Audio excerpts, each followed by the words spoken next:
Bienvenue. Aujourd'hui, on plonge dans des notes vraiment intéressantes sur un sujet de base mais essentiel, les nombres. L'idée, c'est de décortiquer un peu tout ça, comprendre à quoi ils servent, voir qu'il y en a différents types et comment on les compare. On va explorer ça ensemble. Prête?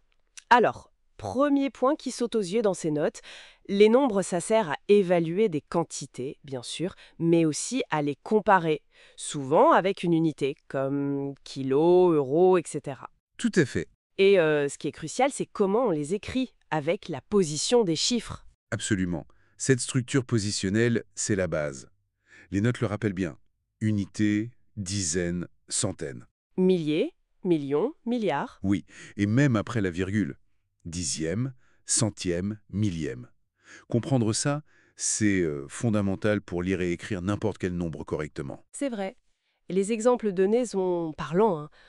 Peser 80,4 kg, bon, ça c'est une mesure de masse. L'ascenseur au niveau 9, là c'est un repère. Un repère de position, oui.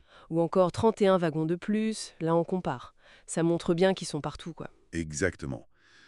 Ensuite, les notes abordent les différents types de nombres. C'est important aussi. On a d'abord les antinaturels, le n majuscule là. Ceux qu'on utilise pour compter, 1, 2, 3. C'est ça. Puis viennent les relatifs, le z. Eux, ils incluent les négatifs, -1, -3, etc. Après, on a les rationnels, q. Ça, ce sont les fractions. Comme une demi, trois quarts, les notes en parlent. Tout à fait. Et elle mentionne aussi les décimaux, ceux avec une virgule, genre 3,3 ou -4,5. Oui, qui ont un nombre fini de chiffres après la virgule, techniquement.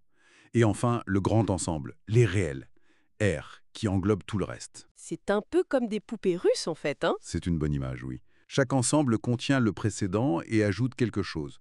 Et les exemples d'application sont utiles. Moins 4,5 degrés, ça c'est un décimal, l'étage -3 un relatif. Oui, 102 bonbons, c'est un entier naturel.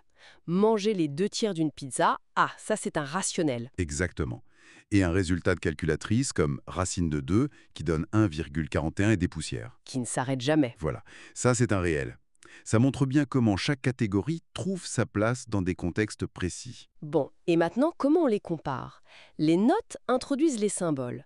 Inférieur à A, égal, égal, et supérieur à A. Oui, Il y a même une astuce mnémotechnique qui est mentionnée. Le petit mange le grand. Plutôt malin. oui, c'est visuel, ça aide.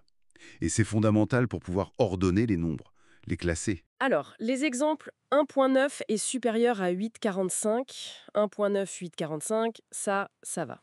Logique. -7, 4,45 est inférieur à 1,25. Bon, un négatif est toujours inférieur à un positif. C'est ça. Mais alors, il y a un cas intéressant dans les notes, ou peut-être un peu piégeux. -8,5 est montré comme inférieur à -9. Donc, -8,5, -9. Ah, alors là, attention. C'est un point crucial avec les négatifs. Il faut visualiser la droite numérique. D'accord. 0 est au milieu, les positifs vont vers la droite, les négatifs vers la gauche. Plus on va vers la gauche, plus le nombre est petit. Donc, -9 est plus à gauche que -8,5. Exactement. Donc -9 est inférieur à -8,5. On écrit -9 inférieur à -8,5. Si les notes indiquent -8,5 ou -9, il y a peut-être une coquille, ou alors c'est pour illustrer une erreur fréquente, justement. Ah, d'accord, je comprends mieux. C'est une question de position sur la droite, pas juste la taille du chiffre après le signe moins. Penser à la température aide aussi. -9 degrés Celsius, c'est plus froid, donc plus bas que -8,5 degrés Celsius. C'est une excellente analogie. Donc oui, vigilance avec la comparaison des négatifs. Compris.